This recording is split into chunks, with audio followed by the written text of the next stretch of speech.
Good afternoon, everyone, and thank you for joining today's webinar presentation. With the official end of the PHE, or the Public Health Emergency, scheduled for May 11th of this year, our presentation today will help illuminate what we might expect regarding the changes in telehealth flexibilities that allowed us to expand these services during the COVID pandemic. We have a few introduction slides, and today we'd like to introduce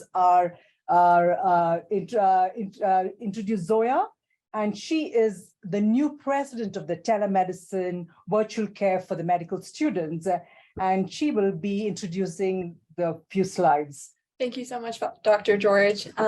So this educational activity is a project of TexLa Telehealth Resource Center, a federally funded program with F. Marie Hall Rural and Community Health at TTU HSC, as well as Wellhead, Louisiana, with generous support from Health Resources and Services Administration, or HRSA. Next slide. This is just a reminder that CME credit is available for participants of this webinar, and a link to take the survey will be provided at the end of this presentation, as well as emailed to the attendees.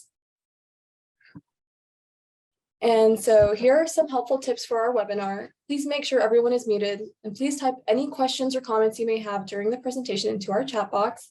Dr. George will now introduce us to our speaker. Ms. Rebecca Canino, and today I have the very special honor of introducing her, and she has been with Johns Hopkins Medicine since 2007. Her background includes a long history of international nonprofit startups, and she has then joined with the Johns Hopkins Health System to continue her personal mission, and which includes innovation, collaboration, creativity, and compassion. Rebecca is currently serving as the executive director of the Office of Telemedicine, which provides telemedicine guidance and implementation support for the entire Hopkins organization. She's passionate about reducing disparities, which is also my favorite topic, and increases access to care and reaching the people with clinical excellence and game-changing research of our physicians. Rebecca believes that telemedicine is the platform for the shared mission, which includes improving health for our community and the world. So I would love to welcome Ms. Rebecca Canino today. Thank you so much, everyone. It is a privilege to be here. May I share my screen? Yes, ma'am. Okay, here we go. Okay, and then let's get this in the right format. All right, what can you see? Let's make sure you're seeing the right thing.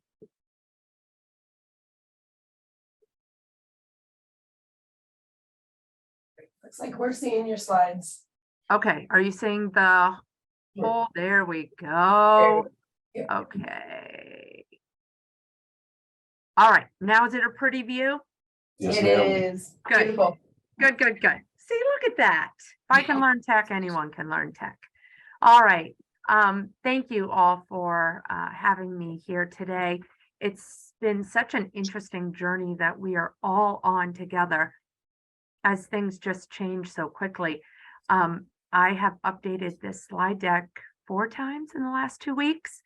And as recently as last night, as new information keeps coming in. So there are those of you on this call who may know things that aren't on here, and I would love for you to share it because we are all on this journey together. It is a huge mountain to climb, and I am a firm believer in we can only do it with one another. So let's kind of dive in. I'll tell you a little bit about our telemedicine office. So this is our structure. I'm right there in the middle as the executive director.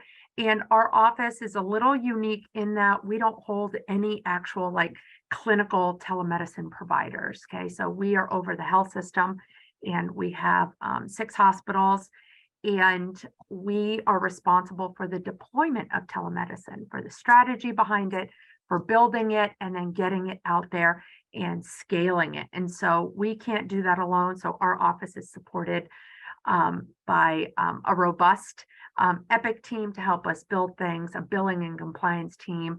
I have 9 lawyers that I get to talk to every 2 weeks. I'm very, very lucky. Our government affairs folks at the state and federal level are very active, and so they help us lobby for change. We have a robust marketing communications group. Our data analytics teams just keep going from strength to strength, so we're super happy about that. And then we're partnered with research. I know a lot of you guys are a department of one, and I'm just so grateful that you're out there putting your heart and souls into telemedicine. So we at Hopkins and me personally are here to support you. This is a lot of institutions have the same graph where you're doing about 100 telemedicine visits a month pre-pandemic, and then we shot up. I think our highest was in the 90,000 range for 1 month. We are now at 1.7 million visits and going strong. We've evened out at about 30,000 visits a month. Now, this really is spread across different specialties. So if you kind of look at us in total, we are about 15% of ambulatory care, but you've got folks like nutrition and psychiatry who are using it for more than half, right? Up in like 70-80% of their care is done virtually. So it's very, very important that we support their continued access, both on the provider and the patient side, to telemedicine. And so what we're going to talk about today is what's the timeline of the extended telehealth flexibilities. When we first started talking about this internally and externally, we were all talking about PHE and post-PHE, but with a whole bunch of congressional activities, now this is turned into not just post-PHE, but what are the flexibilities looking 2 years out, and what should we really be focused on and working on first? Okay, this is the caveat time. Things are changing really fast. To the best of my knowledge, this is up to date for yesterday, okay? There may be some errors on here. Please reach out to legal before you make any actual decisions based on this information. Okay, make sure that your leadership, you've got your legal and your government affairs and your compliance folks in the know. Okay, so lots of things that have happened. The PHE, it's been announced that it's going to end May 11th. This is going to have a moderate impact. We're going to talk about what that impact is. Then we had the 151-day extension that passed as part of the Consolidation Appropriations Act of 2022. Okay, there's still some legislation that's in that's not in the new omnibus that was passed, which formal name is Consolidated Appropriations Act 2023. So you're going to hear me call it omnibus 151 days or the Consolidated Appropriations Act. You're going to hear the literature that's out there is going to intermittently use these names. So it's important to know just as a baseline what those two things equal to. So while we're going to talk about this is slated to change here, this is slated to change here, we also have Congress could act anytime between now and the end, right? With the new Appropriations Act for 24, with new bills that are before the House and the Senate now, right? Things can change. Also, CMS is going to put out their calendar year changes, right? So we're going to see calendar year changes for 2024, and we're going to see calendar year changes for 2025. So there's lots of disruption points and flexibility permanence points that could come in here. But if I had to look into a crystal ball, this is what I know now. This graphic that's here on the right, this is part of a graphic that I keep up to date for the National Consortium of Telehealth Resource Centers. The link will be in this presentation. We will update this as we know more. There are so many tools out there, and that's really my main push behind this presentation, is to show you the tools that are out there and what you can use and how we are interpreting some of the things that are out there, me and my colleagues nationally. This is what we've created for Maryland. Okay, so this grid kind of gives you over here on the left some of the main buckets of change. So patient location, audio only, provider type, supervision, inpatient flexibilities, and platforms. These were kind of our focus over the past year, and we kind of put this out there of what's going to change and what isn't going to change. What's important to note is when we talk about these flexibilities, we talk about 151 days, omnibus, all of this, this is Medicare focused, right? This is for our federal payers. Medicaid can interpret that and expand it at the state level. So this is how our Medicaid, Maryland Medicaid, has interpreted it. Here in Maryland, we also have the HSCRC. We are the only regulated state in the nation, and so our rates are actually set at the state level. So we're not going to use my grid. We're going to use a kind of homogenized generic grid that we're going to go through as we look at some of these buckets. Okay, so current state under the PHE, we have freedom with our patient location. It doesn't matter if they're rural or urban. It doesn't matter if they're at home or in an improved originating site, right? Patient can be anywhere. We have expanded provider types. It grew pre-pandemic. It was only MDs primarily. We had some places, you know, where you could do a PA or an NP, but it was pretty much just docs. We had limited inpatient flexibilities. With the PHE, we have very broad inpatient telehealth flexibilities. Our providers can be anywhere and don't need to enroll in Medicaid in the states in which they are providing telehealth, and they didn't need to enroll their home location or their vacation location or the Starbucks that they're working out of, right? So we'll talk about that as we go forward, but for right now, providers can be anywhere. It also was inpatient providers, could be anywhere, right? So there's some overlap, and we'll talk about that. Audio only is broadly allowable right now at in-person E&M rates, okay? It's important to note that. That is right now during the PHE.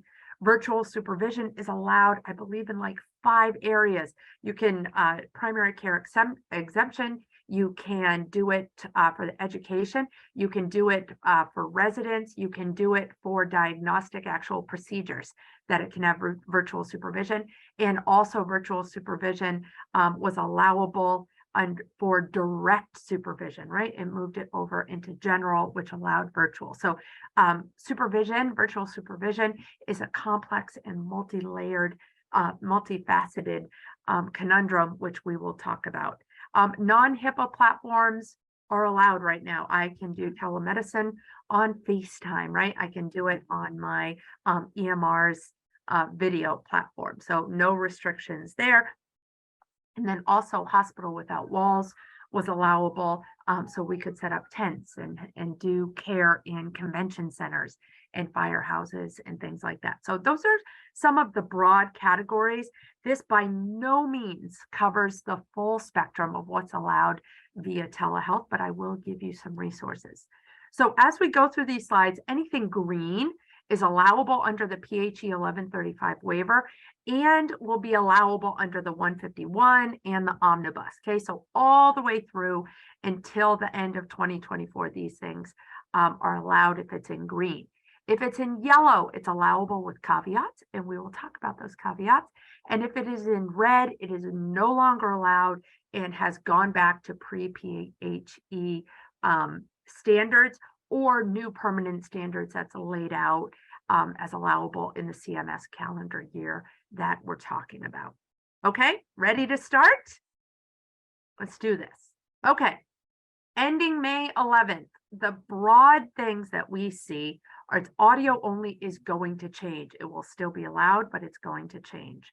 Virtual supervision will still be allowed, but it's going to change. Your HIPAA platforms will be required, and hospital without walls will have expired. I am calling out here over to the right, the DEA policy, which we are going to talk about. Okay, one of the biggest things is provider location just as of the 24th of February, it has been confirmed that through December 31st, 2023, providers will not have to register their home address with the payer. And so this is a huge relief, and it gives time for other things to change. Audio only. Okay, so for each of these slides, for the things I said we're going to change, we're going to go into in-depth discussions about them because they all have these shades. So yes, audio only is approved. We look at the congressional action in the Consolidated Act of 2023 to say that audio only as used in the PHE is extended. It doesn't look like CMS is interpreting it that way. They're saying that audio only is going to be available at audio only rates. Okay, so 99441 to 99443. Are those equivalent to E&M in-person rates? No. Can you add some of these other codes onto them that would allow them to be equivalent? Yes, you could use G2211. You could do a complex E&M visit add-on. You could do a prolonged office visit, G2212. Okay, and you could start to make it equivalent. It is going to mean work on your institution's end to be able to do that. We have crosswalks that take it over from a code, and depending on the payer, turn it into another code and send it out the door. You're going to have to be looking at this and very aware of it. Our fear is that providers are going to say, okay, it's not sustainable, bring the person back into the office. This is going to disproportionately affect our vulnerable populations. And when we look at disparity and we look at access, this worries us. Okay, so we will be lobbying and pushing and asking for those same E&M parity rates. Okay, so that it just goes straight across. We'll use a modifier, we'll use other things. There are new codes that just got proposed, on the 3rd, that are before the CMS committees to be ratified and looked at, that would take codes across and turn them into telemedicine only codes. And this would allow greater flexibility. So keep your ears open for that. I did not put it in here because it is so very new, but there is a whole range like this long of telemedicine only codes that would come over and would allow trackability and verifiability and help us to do research on this. So another plug for research, all you folks on here, research for efficacy and accessibility for these codes for disparity reasons. I'll get off my soapbox now, but we're so concerned about this. Okay, this came out from CMS. They just put this out on 2/24, and this is how they are putting it into language, but you can see here the E&M codes. They actually list them out for 99441 through 99443 versus the E&M codes that we have been using during the pandemic. So you can kind of see the switch here. When we share this, all these links are live, so you'll be able to click around, okay? Virtual supervision. We really do not know the impact of this. I put it into yellow. They have put out in another document released on 2/24 that virtual supervision will go through December 31st, 2023, but they do not talk about the primary care exception, and that's listed on another document as linked directly to the PHE. And so we have submitted comment to try to get clarity of what's going to go away and what's going to stay. We do know that it looks like most of this, it's the teaching parts that really worry me. That it looks like the teaching part will go away with the PHE, but we'll be able to do direct supervision for telehealth services in the clinic, which is super important if the patient's there and you want to do some testing or things like that. The provider will be able to virtually supervise that. And also the direct to general will be in there, but I'm not seeing supervising of residents in the educational setting. And so that's a little worrisome to me. So keep your ears open for that. This is how the Center for Connected Care, for Connected Health Policy puts it in that virtual presence can be used through 2023, but teaching physicians, it looks like it's going away. So they're reading it the same way I'm reading it. So lobby, if you are an academic medical center, we need to get this changed. Okay, CCHP also has a whole list of things that they see as going away with the PHE. Some of these I don't have on my list, so I wanted to make sure you have it. Things like face-to-face with ESRD, for visit requirement for national coverage determination, things for less than 16 days worth of data, really nitty-gritty things are in here that could impact how you provide medicine or how your providers provide medical care to your patients. So it's important that you dive in here. Some things with skilled nursing facilities, Stark laws, all kinds of fun stuff is in there. Okay, this is the one that has everyone kind of freaking out at the moment and really looking at it. And this is the DEA proposed rule. So during pre-pandemic, we had the Ryan Haight Act that gave limited flexibilities. During the pandemic, we had just doors wide open. You could prescribe to new and existing patients via telehealth, and you did not have, it waived the in-person requirement. This is saying at the end of the PHE, so May 11th, that they would discontinue the telemedicine prescribing of controlled substances for a patient who has never been seen in person. There are two caveats to that. They're saying, but you're allowed if it's non-narcotic, Schedule 3 through 5, and you're allowed to do an initial prescription of a 30-day supply for certain prescriptions. This does not cover, most notably, our 2H prescriptions for ADHD. And there is a huge subset of folks that got care. The only way they got care was during PHE. And so it would create a backlog that you would need to re-see all those people, and it would limit access for your new patients coming in. Now, the second caveat for this, and you feel so bad critiquing this because they were so excited to present this, but it is operationally impossible to do these things, to fit the number of patients in, and to actually track this next one where they said you have to have an initial in-person exam before a narcotic Schedule 2 through 5 medication can be prescribed. So just that right there is daunting. And then they said, okay, we're going to make a carve out. If it's for buprenorphine for substance use disorder, you can do it. We're going to waive the in-person requirement.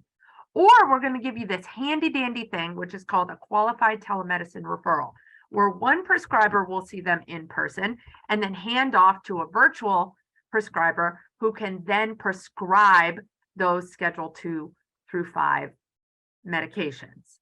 This is very, very hard to operationalize.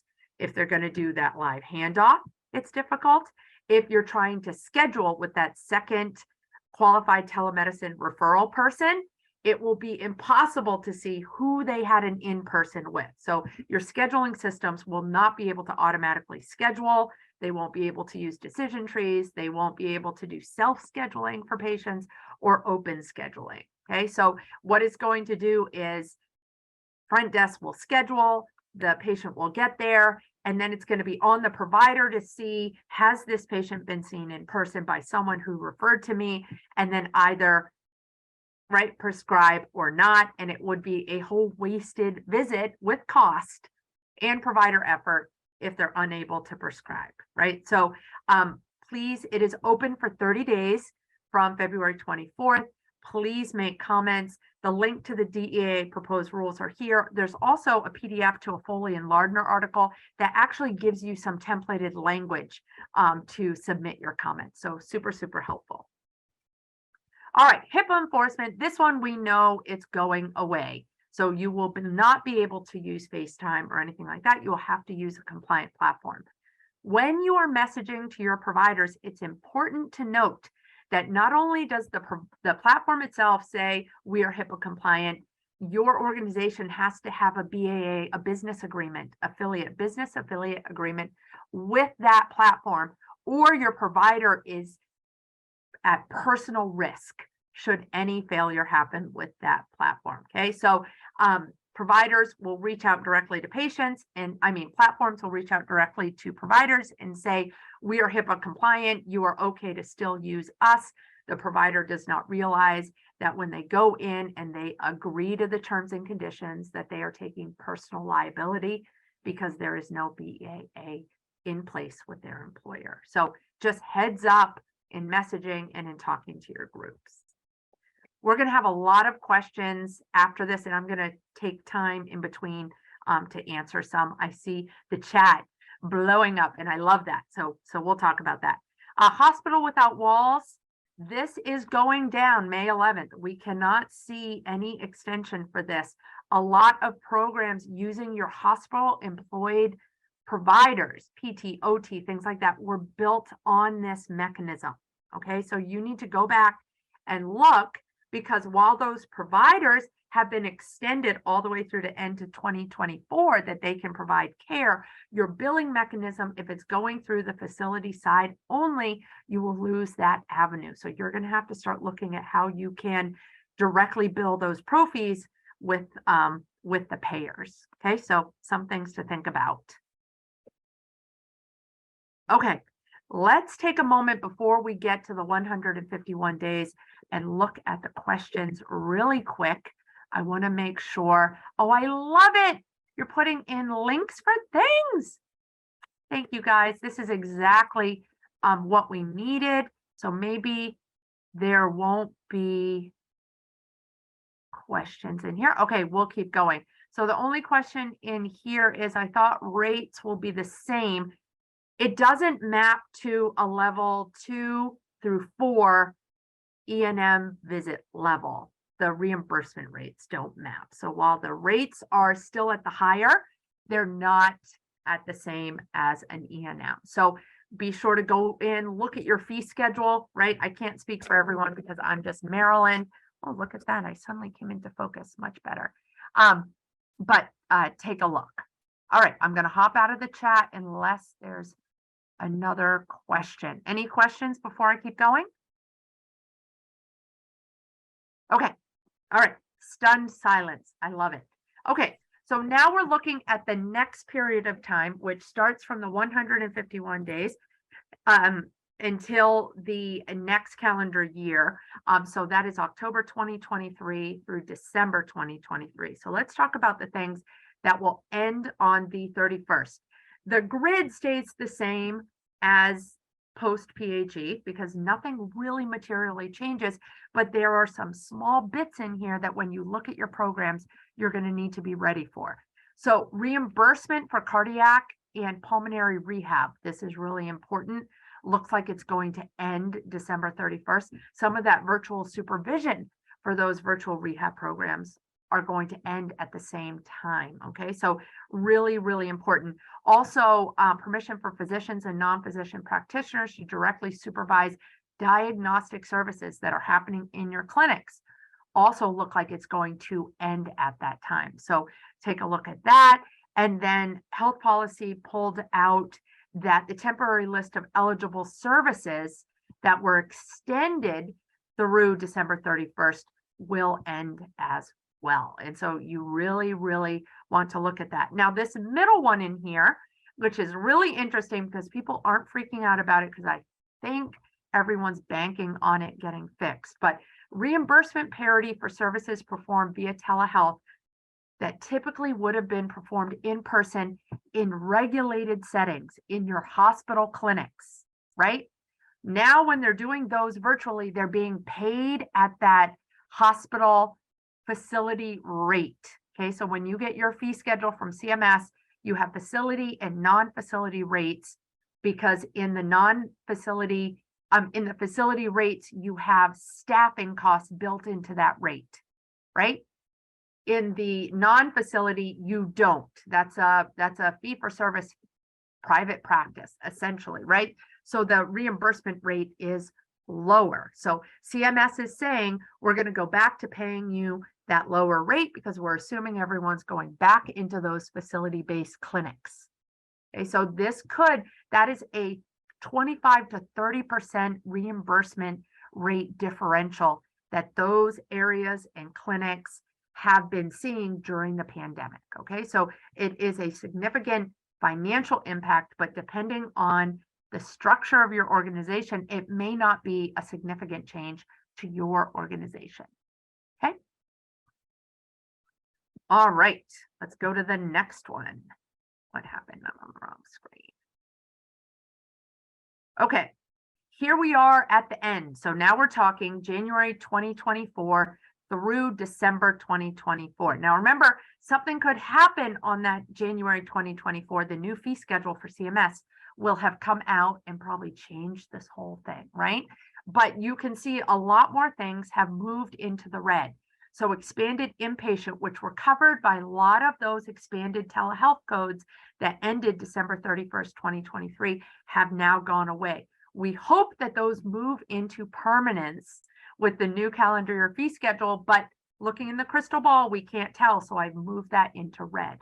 Also, providers will now have to enroll the location where they're providing services. So if they are a virtual only provider or the bulk of their services are virtual, they're going to have to provide the address. Now, will there be congressional action? Probably. And they'll probably say that you are going to report the address of the clinic that you're associated with where you would have provided those services. That's crystal balling it now. That's what we think they're going to say. But all they can say right now is you are going to enroll the location where you are based when you give those services. For most providers, that will be at home. Okay. They're calling it, I think, Field 32. Where the provider's address is actually put in when you enroll that provider into the payer, into Medicaid or Medicare, or is it? Yeah, I keep confusing it with Area 51, which is, our alien conspiracy. So it's not that. But they're saying that you're going to have to put your personal address in there, and then you're going to have to file additional paperwork or additional things to say, I want this kept private, right? Because it is a violation of the provider's privacy to have their home address out there. It puts them at risk. So keep your ears open around that. Audio only will still continue. As of now, it's going to continue using these codes. There will be a change here by this time. Those telehealth only codes will have been rolled out by then.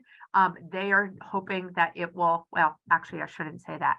They could make it to a temporary list. At the ATA conference last week, they say that they are aiming for it to be in the CPT book by calendar year 2025. Okay, so keep your ears and eyes open for this. Virtual supervision now has gone away by the end of this.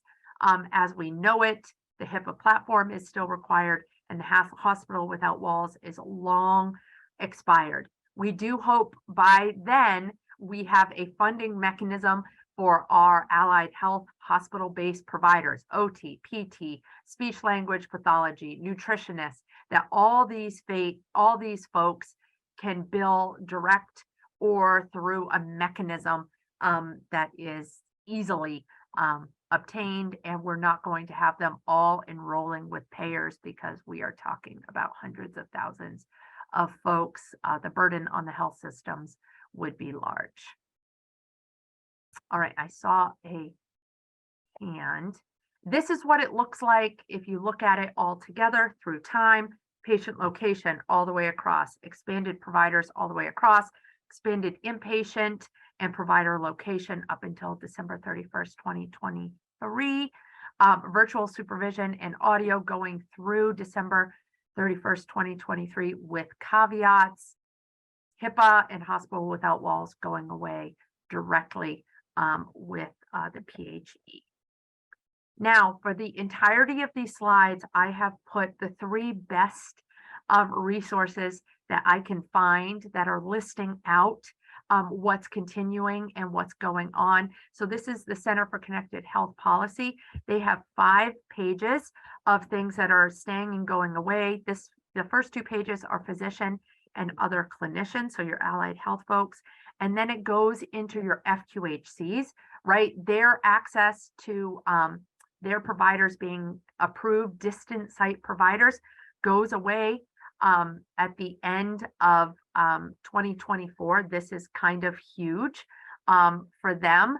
And so that's something that we anticipate lobbying around. And then you can see home health agency. Some things became permanent and some go all the way through 2024. For our inpatient rehab, looks like all flexibilities go away with the PHE. And then when you're looking at hospitals and critical access hospitals, you have a bunch of things ending with the PHE, which is scary to me. And we're going to need some lobbying in that area. And then hospice, you have some things ending with PHE and some things going all the way through 2024. This is super hard to read and I apologize, but I wanted to make sure that you had access to this, easy access. Okay, Foley and Lardner put out an article on the 7th, which was great. Some of the things have changed, so I put lines across it, but they also put out payment parity as something to really look at for non-facility locations. This is really, really important. They also have highlighted the DEA, that flexibilities are going to be needed. They put this out before the DEA put out their proposed rules, so I just put some question marks around that. And then their virtual supervision was put out before there was some clarity that came out around CMS around keeping part of that virtual supervision. So I just wanted to note that. So when you have these slides, you know what to believe is still active. This AHA put out a great list. Now they are hospital focused, right? Foley and Lardner were more outpatient and business focused. The American Hospital Association, very hospital based, hence it's in their name. And so they also highlighted the DEA things that need to be formalized before before May 12th. And they also highlighted that reimbursement for services performed via telehealth is a huge issue as well. And so they should. And so they want to make sure people are looking at that. This is just a consolidated area for resources and links. It also has the National Consortium, that handout that you can give to your providers. That link is here. And then this is a new one, physicians and other clinicians. This one just came out on the 24th. And it was new to me last night as I was going through it, combing for some of these things. So if you can continue to follow these groups, they are really good about staying on top of it and putting things out even before things are defined. And so it really helps you plan as you go through. All right, I'm going to open it up if there's any questions, and then we are going to move into the ECHO model here, and I'm going to present some case studies and then have you guys point out what could be legal and illegal. Should we do a time check? How are we doing? Yes, I think it's perfect. But we do have a few questions on the chat. And I think one of the questions from Brittany Ship. We have clients in 4 states, some being on schedules 2s, and would they be able to complete an in-person visit with their primary PCP or anyone else with a DA and then come back? Or since we have been seeing them virtually, and are they already established, can they continue their care? So what do you think about that?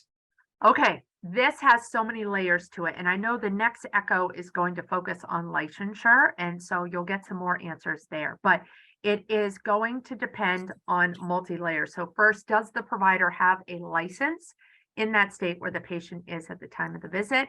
Or is there a waiver in place? Okay. Then it's going to go to the role of the provider. Are they able to prescribe, right? And are they able to do telemedicine in that state? Some states have restrictions on what roles can do telemedicine in their state. Then it's going to go to the modality that they're using, video versus phone, and by type of visit, and by the regulations, the telehealth regulations in the state where the patient is. Then it's going to go down to, does that provider have a DEA license in the state where that patient is? Okay.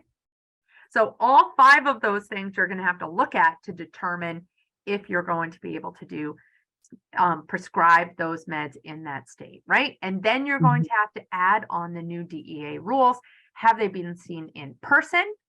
Do they have a qualified referring, qualified telehealth referral if they haven't been seen in person? And is it for substance use disorder or not? Is it a Schedule II narcotic or not? Okay, so what did we list? 8 barriers to care there? 7?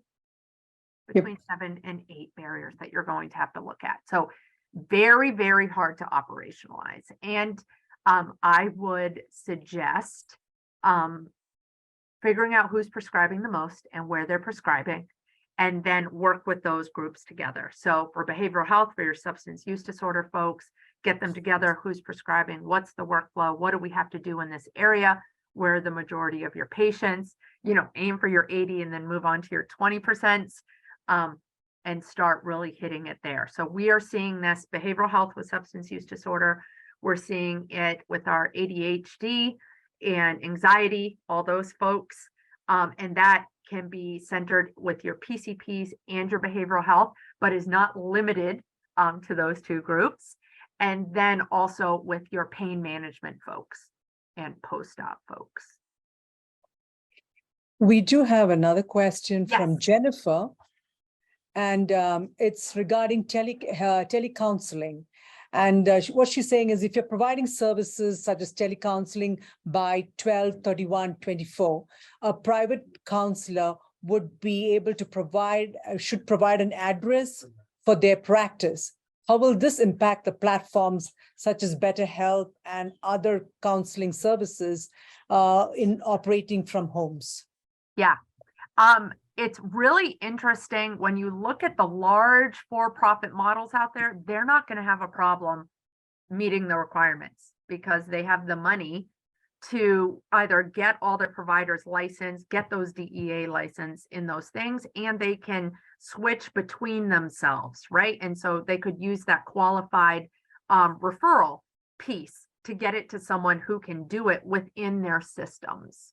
Okay, it's difficult. It's going to be difficult for the actual health systems and the private practices to do this. So I am worried about access for already marginalized communities, right? I think everyone on the phone is. And so right now is the time to push the DEA. They have had 15 years to create a national registry to prescribe controlled substances across state lines. They were mandated 15 years ago to do it. We were very disappointed that they came out with these proposed rules without that national registry. We need to push in a unified fashion for that to solve that issue. Then we have a question from Arlene. Do you have recommendations on what the telehealth patient consent must say? Which consent? There are many, many consents. So your consents are governed in 2 places. They're governed by your state regulations around how you have to consent your patients in your state for telehealth. Your state also says what services are considered telehealth and what aren't, right? Then you have consent as mandated at the CPT level. And you will see in your CPT book, some will say written, some will say verbal, some will say, right? And then you're mandated by your compliance and legal department within your health system. So we have some services here at Hopkins that the CPT book says a verbal consent is fine. And our compliance folks say, nope, I want the patient signature. And then you're going to have to determine whether an electronic signature is okay versus a handwritten signature and get that into your process. So that does not have an easy answer, because things like an e-consult, there's no mandate for consent at the CPT level. States are divided on whether they allow it as telehealth. Compliance in the health system says, well, really, this could come under no surprise. You don't want it to be a surprise to the patient. And so you're going to have to get consent. Okay, does my standard outpatient agreement or inpatient paperwork consent cover that? Yes, no, right? And then everyone starts diving in. And, we want to do what's best for our patients. And so sometimes that puts us into, we need consent. And sometimes we are over prescriptive in our language around consent. So I did not answer your question. I just made it harder, but I'm sorry. Thank you. And I want to special mention Dan Stewart, our librarian, who is putting all those wonderful resources up you. in that chat box. All right, any other questions? Okay, let's move on. Now, some of these, I put these together last night, and some of them you may find questions about them that I don't even have ready. So we're going to talk about this. So if folks can come off mute, and we're just going to start answering things. So ready? Here we go. I'm going to give you a picture and some minimal information. And then you're going to tell me what are some things you have to think about in this slide. So here is example A. And I'd like to apologize upfront for the lack of diversity here. In my slide deck, I had trouble finding some more diverse images. And now I want to get our art department to start making some and putting out there for free so that we can change the world. Okay, so a patient and a provider are having a video visit. They are having this on May 12th of this year. It is a new patient. The provider is a physician's assistant. The diagnosis is pink eye, and the prescription is eye drops. What are some areas to be concerned about here? Should I call on people? How do you guys do this in the echo model? So Some people are in the chat, but I just want to Okay. mention that I love the pink eye eyes. Those are Yeah, just you the like most- that? that's Yeah, the- that was like a 1 a.m. decision. I didn't know if I would regret it right now, but I don't. I stand wholeheartedly behind it. no, I was an ophthalmologist in my past, but if I were to think, okay, this is a pink eye, I still like to see if there's any they checked the, looking at the intraocular pressure, looking at other diagnostic modalities before Mhm. you just make that diagnosis. Right, because they could have started on a new steroid that is doing something. They could have, right? So is it the right type of visit for telemedicine? Yep. Is the platform they're using HIPAA compliant? Ding, ding, ding, Brittany. So FaceTime is not HIPAA compliant, right? XNay, can't do this over FaceTime. What else do you have to think about here?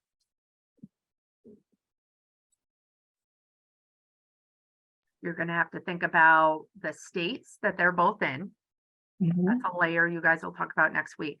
But you're also going to have to think about what's the delegation agreement for that PA? Does it include telemedicine? Does that state allow PAs to provide telemedicine? Okay, we didn't talk about this previously, so no points off, but some things that you have to consider. All right, you ready? Yep. Here's the next one. Or no, here's not. Here's the next one. Okay, now, same date, a new patient. The provider is a doctor. The diagnosis is COPD. It's not a new diagnosis. The prescription is for remote patient monitoring.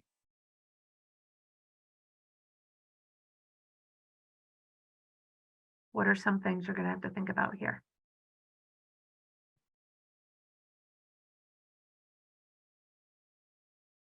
Remote patient monitoring is moving to established patients only, which poses a lot of risk when you're thinking about things like COVID onset. You want to watch them. They're on the fence. You won't be able to do that for a new patient. Things like that. Okay, so RPM is changing. Next, a new patient, same provider, same diagnosis. The prescription is now a steroid, and the modality has changed.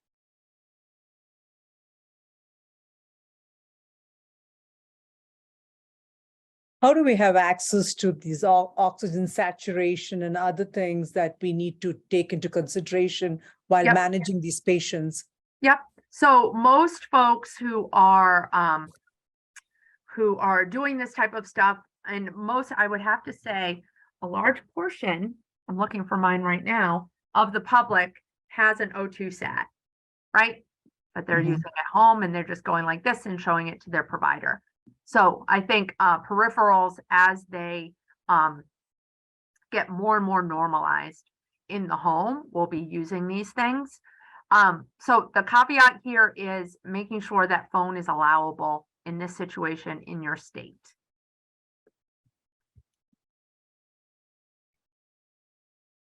All right, what about this one?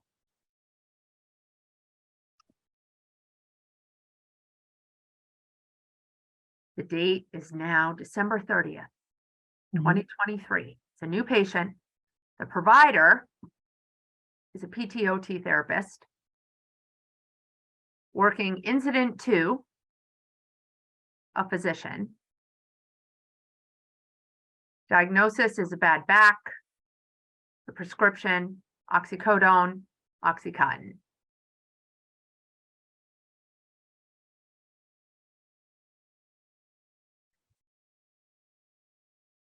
This is probably regarding supervision. It's regarding supervision, it's regarding incident to, and it's regarding schedule 2 through 5 medication. Okay, so let's assume that they saw the provider, they saw a PCP who then sent them to a specialist, who then set them up with PTOT for an initial evaluation, right? They're technically a new patient. Mhm. That PTOT is working incident to and was referred, right? And so then you're going to be looking at licensure of the incident to provider for the Mhm. PTOT to make sure they're licensed and have a DEA license in the state where the patient is, and that they were seen in person by a qualified provider within the year. So many, many layers here. Okay, what about this patient? It's now January 5th of 2024. It's established patient being seen by a resident.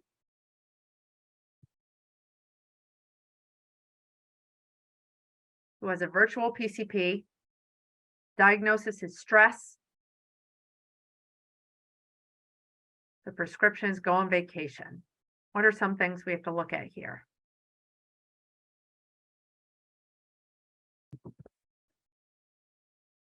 Again, supervision comes into Yeah. play. Yep, can't prescribe C2 without a prescription. Virtual supervision. Now, if the primary care exception gets put into permanence, then you could do this because the PCP is the one doing this in the primary care setting. That's one thing. Number two, it looks like the PCP is on vacation, maybe an island somewhere. That PCP is going to need to be in the United States in order to bill. Okay, Medicare requires that your physicians be in the United States in order to bill Medicare services. Okay, something coming up that we'll have to start looking at is they might want to know where the PCP is in the United States, not only for enrollment with billing, but because each state and the city and the urban and rural areas within that state have different rates. And so if they're sitting in Mississippi rural and the patient is in Maryland and you bill, you can't be billing the Maryland Medicare rate. You'd have to bill the Mississippi Medicare rate. Okay, so as our provider pool starts shifting around the country as virtual care becomes more normalized, health systems are going to have to be registering with Medicare in all those states and making sure that they're following tax laws, if that's the permanent residency of that employee. Okay. Here at Hopkins, for our Johns Hopkins University folks, for mainly physicians, we are contracted with all 50 states. For our allied health providers, we're only contracted with 7 in our region.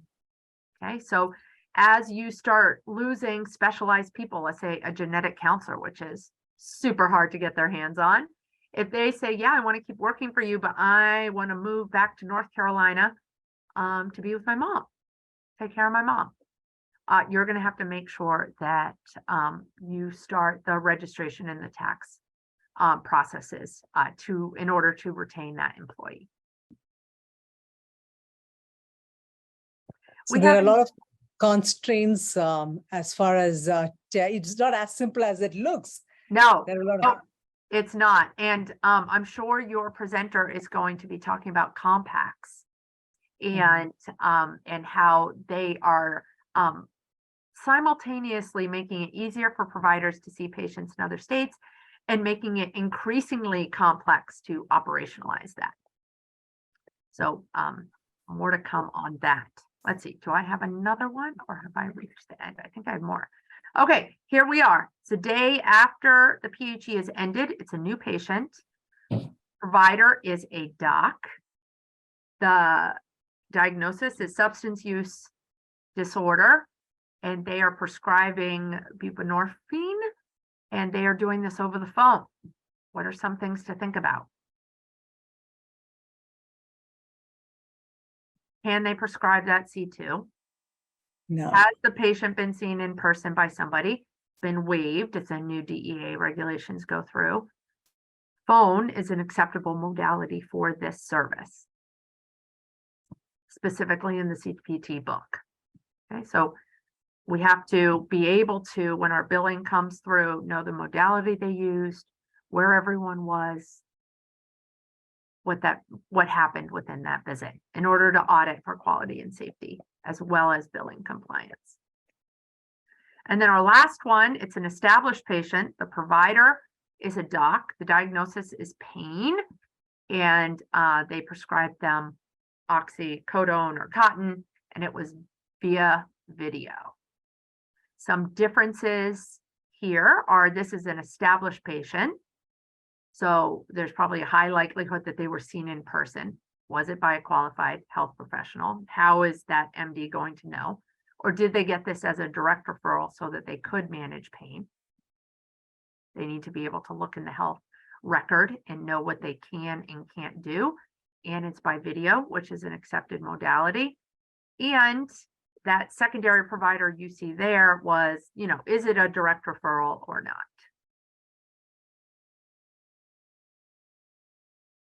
So there's a lot of good times in our future. A lot of fun ahead of us.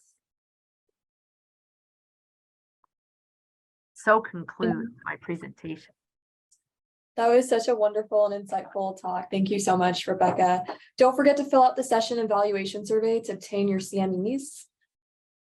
And now we open it to questions and discussion. 1 minute, sorry. Oh, we're at 1, so. Yeah. And thanks to all of you for the participation today.